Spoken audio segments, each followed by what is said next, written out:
Good morning, everyone. I hope that you all are enjoying your time here. I certainly have enjoyed having you all here, and thank you. I am Kiara Ramsey, a second-year graduate student here at the Meek School of Journalism, and it is my honor to introduce Mr. John Puterbaugh, the EVP and Chief Digital Officer of Nellymoser, a Brown printing company.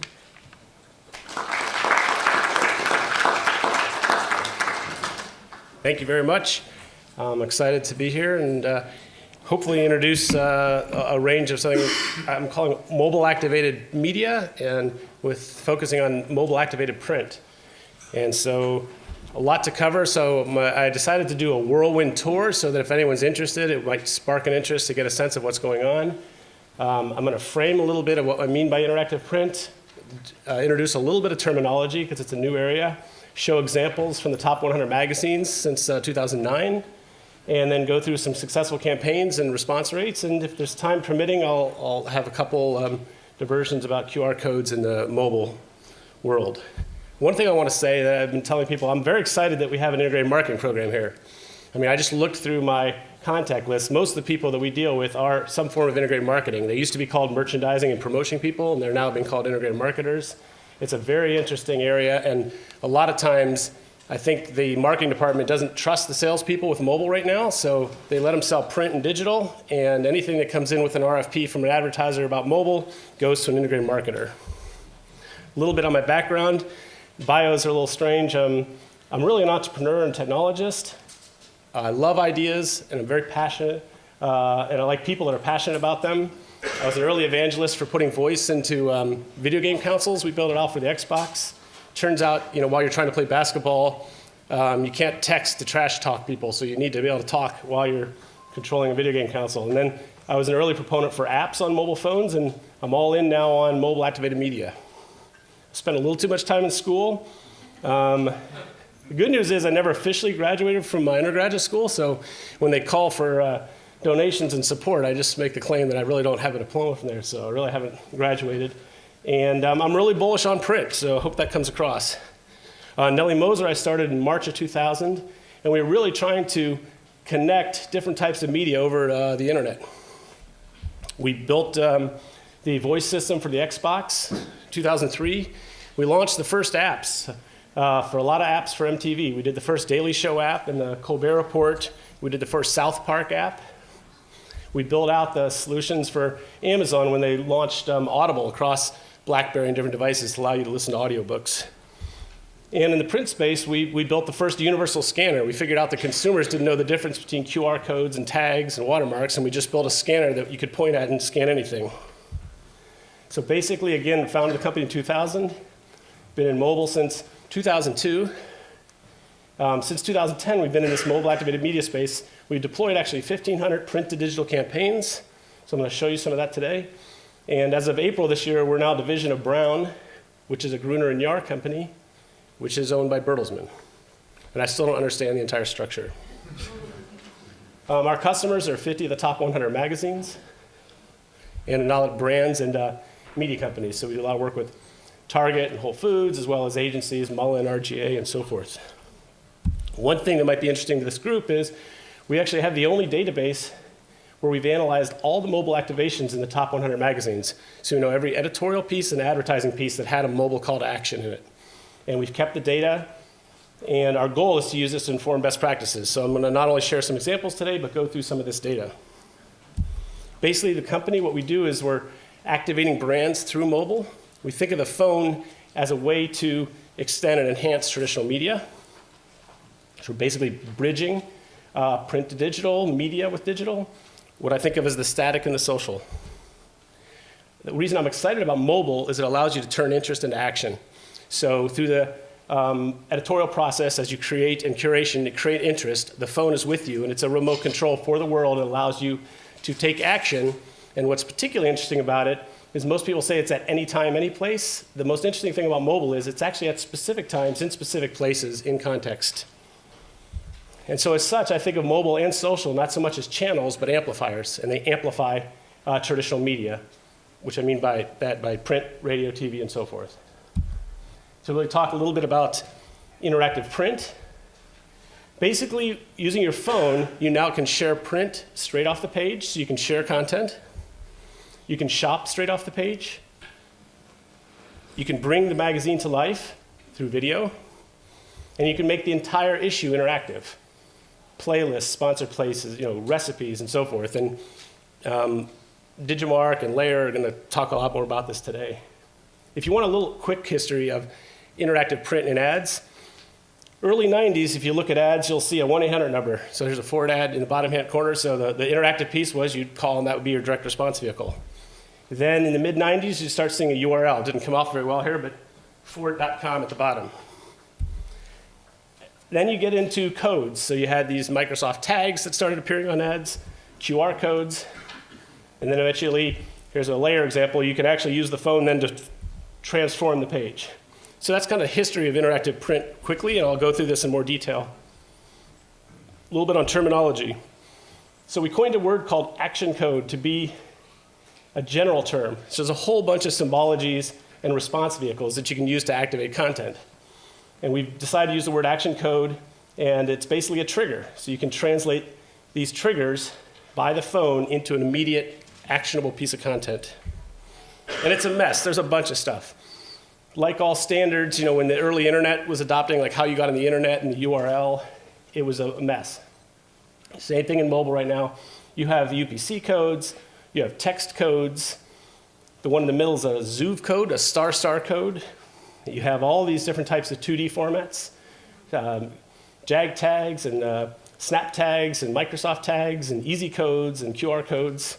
And in the bottom right-hand corner, I think Ed may talk more about this, but you can also watermark branded icons. So these are all ways to have a code that can be acted upon with a phone.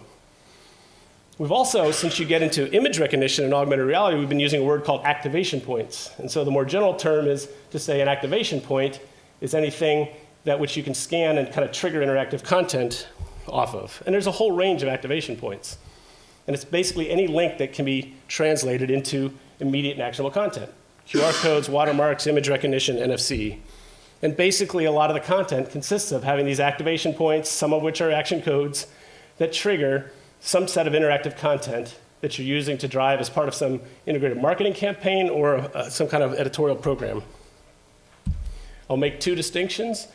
What I call code-based scanning is when the consumer actually scans the code with your phone, and then it delivers something like a video. So you scan the page, the code, and you deliver a video. The other one I call page-based scanning. So you're holding the phone, and the IKEA catalog is a good example of this if you haven't seen it. You hold the phone over the whole page, and oftentimes you activate either content that's projected onto the page or it triggers something that you can take away. So code-based scanning, page-based scanning. Augmented reality is a form of page or image-based scanning, but oftentimes you do what I call hold and hover, and you hold the phone over the printed piece and you project content onto it. That's my terminology. So now a little bit on the history.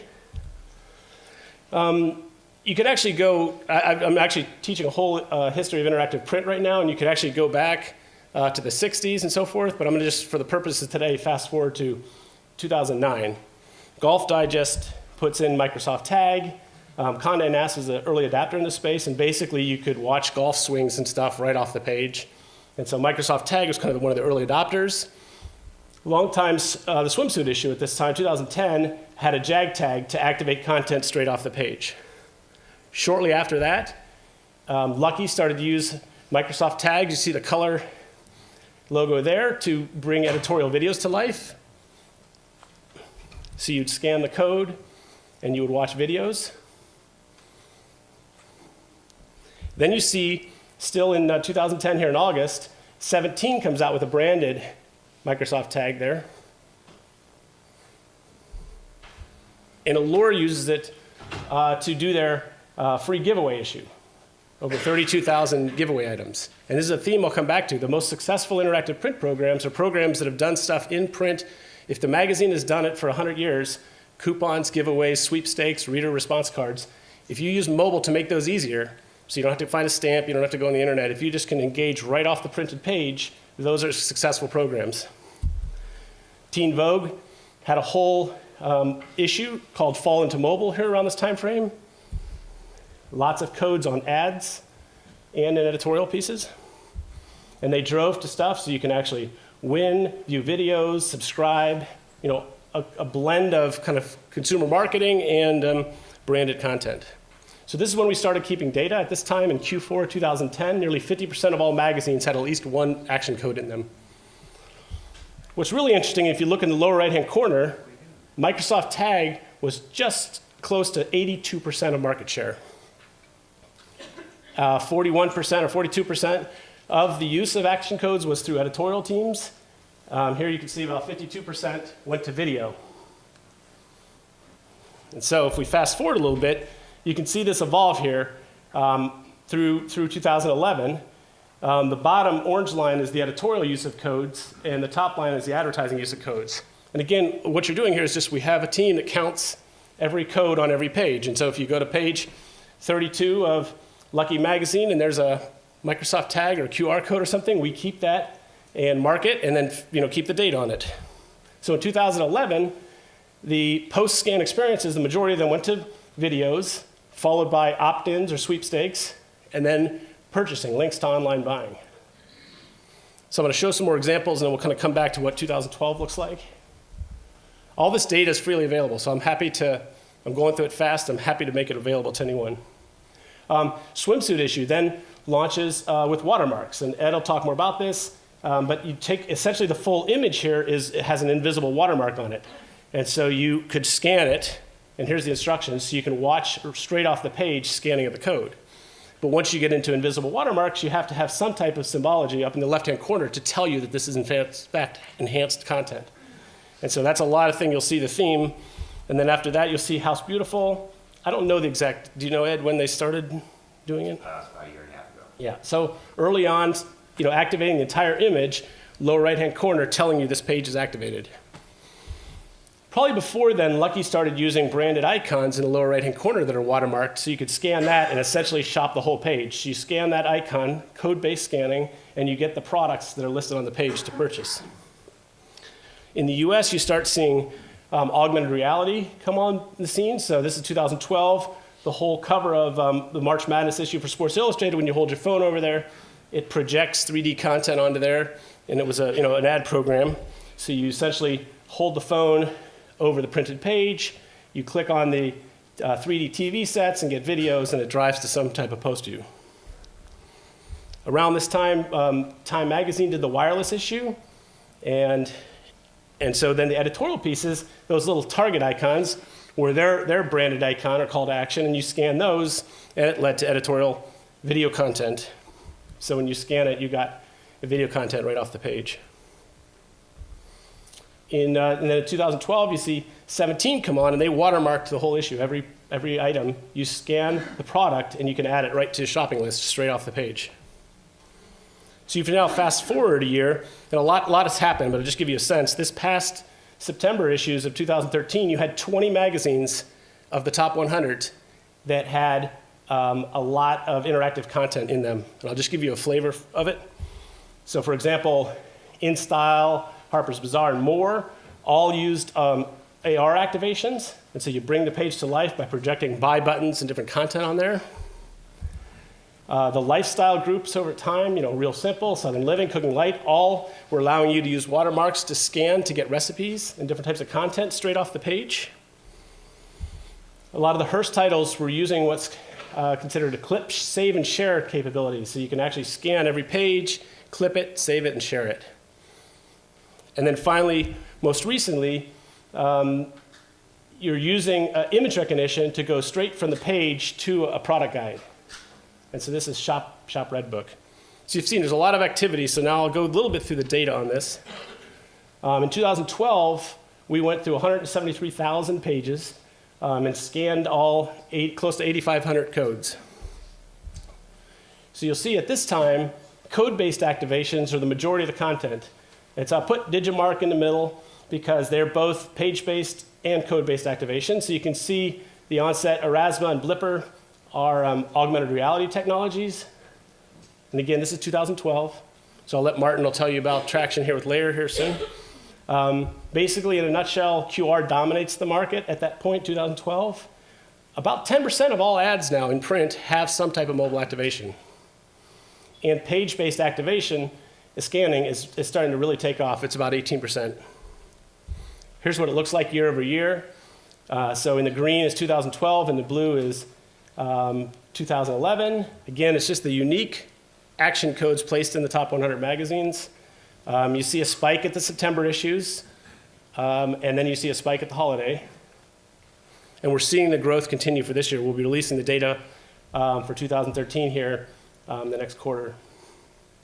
So I'll talk a little bit about successful programs. So what programs work well? Here's a program that Brides did using a watermarked branded icon. And the idea was, this was a program, and this is again how you get into how do you make money from these programs. If the marketing group runs a program and they say anyone that signs up and commits to so many ad page buys, we're going to give you a value add, what used to be called a merch credit, and we're going to put one of these codes on there. So when the reader scans the codes, they get an entry into the contest. And so you're using mobile to drive print buys. Much more lucrative and generates much more revenue than trying to monetize mobile in and of itself. And I'll come back to that. They did a great job. They put it in the upper right corner. They told the readers, look around. They used their promotion page. Look around, download the app, open it up, score. And people could scan, and different advertisers then got different content that they could deliver: videos, flip books, and sweepstakes. That's one code. Here's another program, Cosmo. Apologize about the content of Cosmo. It always makes me blush a little bit. But it's interesting because the editor was bold enough, and this was one of the last things that the editor did before she left. They changed editors here, and she wanted to have this idea that each day you'd reach in and grab a different goodie bag off the cover. And so we set this up to do a newsstand program because we said every day you scan that code, you'd get different content. And the idea was if you're standing in a grocery store or a bookstore, you're not going to just keep coming back every day. You're just going to buy that. And so you scan it, and you get different content, and it's mixed up. And one of the things I'll come back to, the things that work really well for QR codes are what I call deals and reveals. And a lot of time people throw a QR code, declare it doesn't work, and write it off. This program did very well. We had low 20% response rates on this. Captured a lot of unique email addresses, very successful. 17 magazine, just show one more here. Again, the idea is you download the app, you use it to make shopping lists and save money. So again, you scan, and you're able to add content straight to your shopping lists, your beauty haul, your fashion finds, whatever it is, you scan and buy it. Or you can use it to unlock coupons. So here you're using digital, you're using print to activate and unlock digital content. And I think there's a lot of internet programs of driving digital to print and print to digital. And you can see in the right-hand corner, you see what offers are available. You have to go get that printed magazine to unlock that content. The last program I'll show about is a companion program Martha Stewart Weddings did. Even though there was a code in this case, the interesting thing was the whole program was predicated, it was a companion to the issue. So it actually said, go around, in this case, go down to page 295 and tell us what color is the bride's bouquet. You know, advertisers think of this as aided recall, and it was very popular. So you're doing a giveaway, and you're not really putting any activation in the print, but you're going through the magazine like a treasure hunt. Works very well. A little bit on response rates. Again, as we said before, page-based scanning is on the rise, but the overall market is rising too. So you're saying code-based scanning itself is still a big part of this, and so it'll be interesting to see by the end of the year. Two things I can tell you on single-page ads, when the ad agency or the media buyer places a code on the page, code-based scanning, as opposed to page-based scanning, performs 3 times better on average. And the successful campaigns, meaning if you look at the maxima, or which campaigns work the best, they get a 17 times the response rate, which kind of makes sense. If you don't tell the reader that the page is activated, it's just using image recognition, you're not going to get response rates. Now, for what I call multi-page programs or multi-advertiser or multi-editorial programs, page-based scanning actually were 3 times the response rate compared to page-based scanning. So if you take the time as an editorial or a marketing team and explain to the reader and have multiple codes, it does pay off. Some reasons that it's interesting, you actually get really interesting consumer insights. So you can see what people are scanning. Are they scanning codes or pages? Are they scanning deals, or are they trying to create shopping lists? And so you get a lot of behavior. And so mobile there's a nice marriage because print brings scale and a national footprint, and mobile brings specificity and locality. Sorry, you're missing the outline of the United States here, but basically you can see where people are scanning. And one of the most interesting examples we had, we're working with a B2B catalog, And we found out that 65% of their scans happened at Thursday evenings. And that was interesting because then it tells you around your marketing campaigns, you want to be thinking about that. No one was doing anything with their catalog on the weekends. So clearly people needed to get their orders in by Friday or something needs to happen. And that insight was huge. All right, I'm going to get, since this is an academic environment, bear with me about 2 minutes of theory. I think of this as a history of media annotation. So it used to be you'd write little references and citations when you do content, and in the digital space you do links and hotspots, right? That's the way you annotate digital media. In print to media or interactive print, you're using URLs and QR codes and all these types of activation points. And so what I think is exciting is, and I think Ed might mention this a little bit, but you get to the point where the media can describe itself to you. And with your phone, you're able to then translate this media, and it essentially is self-describing. So you end up with really interesting things where you don't need to have the player or manuals or things. You no longer have this disassociation of information and the metadata about the information. The media itself can describe itself. And I think what this will lead to is what I'm calling a mobile activation network. So a lot of the investment in the internet, and you'll see this with Twitter and a lot of the monetization things, people are trying to use ad networks to drive you to click on or activate codes, banner ads, display ads, links, and digital editions. What I think the interesting area is the behavioral activation network of the people that click through that. And very little work has been done on that, and I think this whole area of print to digital and hybrid media opens up an interesting area. So I make a distinction between what I'm calling the traditional media networks, out-of-home, print, radio, and TV, I think of now as latent networks. Because when you bring a mobile phone to them, you can activate all that traditional media. And it merges what I'll call an actant network. And so you've gone through essentially a linear broadcast network to a lot of our on-demand systems, which I'll call interactive, leads to what I call an actant network. Because now with a phone, it used to be, it's really hard to change a tower, right? It just knows how to replicate and syndicate content. It's just distributing content. But when a person has a phone in their hand that actually has much processing power as a modern PC, they can actually turn into a producer, a distributor, an annotator, a reseller, and they become a kiosk. So the whole behavior of the network can change. And you now used to be that you could only change the message here, right? In Marshall McLuhan, you could change the message. Here you can actually change the medium, the message, and the configuration of the network. So I think it's pretty interesting. That's my theory section. Happy to talk more to people about that. Oh, you can't stop me now. Okay, go ahead. Keep it. No, go ahead. No, I'm happy, please. When you're saying an active network, so you're saying basically someone with a mobile phone can take what you've given them through the code, either page-based or QR code or whatever it is, then they can take that and make their own media version of it and then upload that and share with other people. You have control over that. I'm just saying you have the opportunity, if you really want to create, and you've seen some of the interesting network behaviors of Twitter and Facebook and Pinterest, you can actually, as a media owner, create mobile and tablet and experiences that allow people to become much more democratized experience, that they can participate in that process. They're like partners. Yeah, absolutely. My 2 digressions, and then I'll wrap up here. I think I have 5 minutes. QR codes. Nellymoser tries very hard. We're agnostic to the media type, so I try to tell a straight story as I can about what's working and what's not working. So QR codes are getting bashed a lot lately, and so I'm just going to do a service here to just put them in frame them really quick. First of all, the print magazines are kind of the early adopters in this space. So a lot of times magazines, and certainly in this space, have been the early adopters compared to catalogs and so forth. And QR codes are being used. You're also seeing a big initiative with not only in your pantry now, there's been an announcement recently where you can actually scan and reorder straight off the UPC code as well as QR codes. And you're seeing this with PayPal now. So you can buy content straight off of things.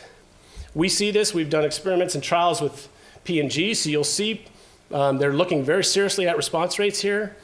And you're getting some clever ads now. Gillette, this is the kind of reveal idea of things of like putting a code in context. And this is an improvement from where they were doing before, putting QR codes on football players and so forth. But there's a lot of interesting use of QR codes, really playing into what happens after you scan. And we're seeing phenomenal activity in China. And a lot of people say, well, what's that have to do with us? The US, when I raised money for my company, for Nellymoser, people said no one would use their phone to take a picture. No one would use apps on their phone. No one would access the internet. Same thing you heard earlier on the internet. So it's worth paying attention to. QR codes have just taken off. They're being used for payments, to get information, to check in things. And the idea is you not only are scanning things, but you yourselves can have yourself scanned. And so that bidirectional relationship of scanning and being scanning. And this is all from Mary Meeker Internet Trends. It's fascinating. So I'm just, before you write off QR codes, be known that there's a momentum around them. Now, I agree that they're a disaster as a brand, so I'm not saying that they're for everybody. My second digression, and then I'll wrap up. I just want to little bit quickly, since we haven't spent much time on it here, to set mobile into context. So I've got 3 frames on mobile.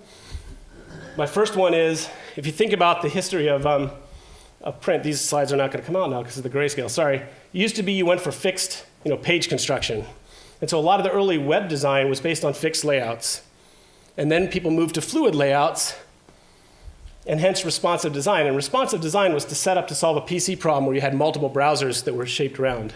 The problem is people are trying to use responsive design to solve a mobile problem where you have 50 plus unique screen sizes, 10,000 devices.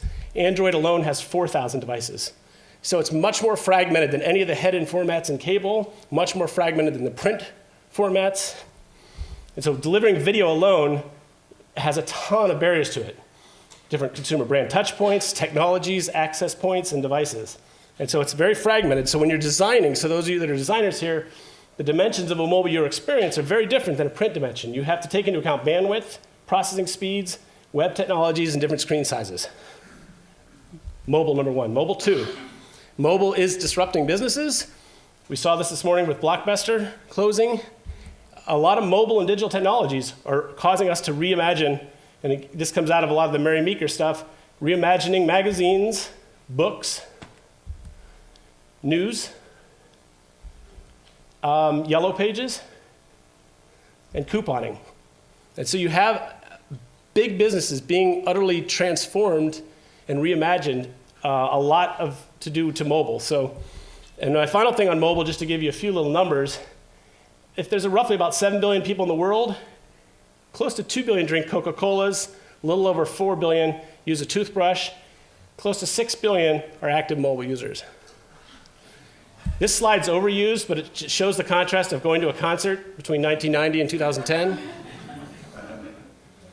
And the adoption rates on mobile are phenomenal. If you plot them against all the different technologies, you look far over to the right here, and I'll actually blow up on it.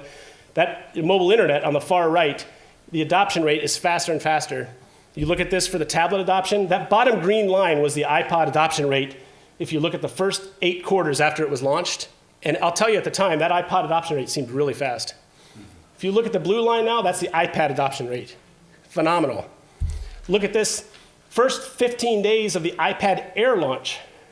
Adoption rate, top green line there. Adoption rate in mobile is pretty serious. Now there's a big problem with this, and I'll wrap up.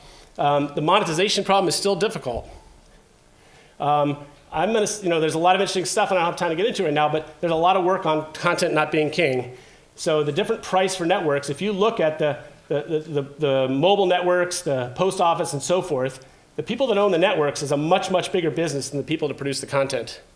And it's something to think about, because as brands, you can think of brands as networks. Owning the network is a lot of times more valuable than owning the content. And I don't mean any disrespect to content. But here's a little interesting thing about data, the price points of data. We pay $1,000 per megabyte for SMS to send a text message. When you get to cellular and wireline and residential stuff, we're paying pennies and dimes. So there's a big arbitrage game going on in networks that's being played out. At the same time, there's a big disproportional allocation of media funds. So on mobile, we spend 10% of our time on mobile, but only 1% of the ad dollars are going there. Whereas in print, we spend 7% of our time on print, but 25%. There's a big transformation going on. So the message is, I'm very bullish on print to digital, but I think mobile is undergoing a massive transformation, and I would not underestimate it. I still think it's most valuable right now for magazines to use mobile and social as a vehicle to sell print, rather than trying to monetize on a CPM basis people's mobile sites. So just in recap, there's a whole lot of ways you can activate your print. We went through codes and image recognition and watermarks and hotspots and a bunch of other interesting technologies. I think all this should be driven by your particular objective. Too many people just say, I want to do some augmented reality, I want to do some QR codes. You need to figure out if it's an advertiser what do you want to do? Drive commerce, drive branding, social sharing? Figure that out first. If you're a magazine, I basically think you've got basically 5 goals. How do you use mobile to attract advertisers, increase your subscribers, and invigorate newsstand? And then figure out how to drive engagement and then monetize that whole thing. And there's a strategic framework to think about that. But again, I'm not going to have time for that. But finally, to get started, again, just to recap from what I said at the beginning is, I think you should use what's worked well in a magazine for years, whether it's coupons, product sampling contests, quizzes, and you use mobile to simplify that. That'll drive reader engagement, and then that'll bring advertisers, and it all comes full circle. So with that being said, thank you very much.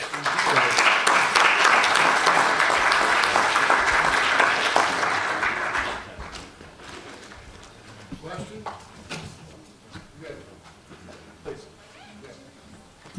Somebody clicks on a QR code with their cell phone. Yeah. Today you're allowed to capture that cell phone number? No, you have to double opt-in. So if someone scans it, mobile's got pretty specific marketing rules in and of itself, and there is some gray areas.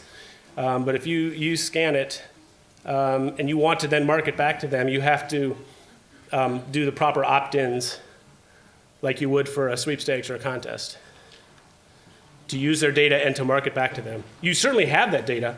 Obviously you have the cell phone. You have the data, yes. Whether or not you can call that person. That's right. Any other questions? One of your earlier slides said that magazine publishers were using the codes a lot for video. Your last slide, not so much.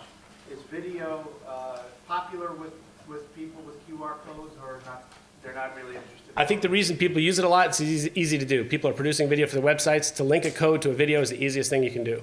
But do people really want it? We did the swimsuit issue, and you'd think there's a case where people want to watch videos. More people voted to pick their top swimsuit model than they did watch the videos. So I still think there are cases, and if you have special content where video is fantastic, and it's a great experience off the page, but it's not as compelling as what I'd call a deal or some type of reveal. One last question. I have to be. Go ahead. For augmented reality apps, do you see the future of them becoming universal like QR codes, or is it going to be app specific? I'll encourage you to ask that. I'm sure Ed and Martin here has different ideas around that. I think because the advertisers want to differentiate themselves and magazines as brands want to differentiate themselves, you will not have standardization, and people will always want to be able to do the new, most differentiated thing. I'm not saying that's good for the industry. I'm just saying that's the reality. Will that drive it, or will Google, from everything that they're doing, going to just make them all work, basically? That kind of I think we'll see in our generation here visual browsing. So you'll be able to scan any object and it will be able to describe itself. And so we'll, just like we browse hyperlinks today, we will browse objects based on their visual stuff, and augmented reality and image recognition will play a big piece in that. And we'll have more time during the break to ask questions.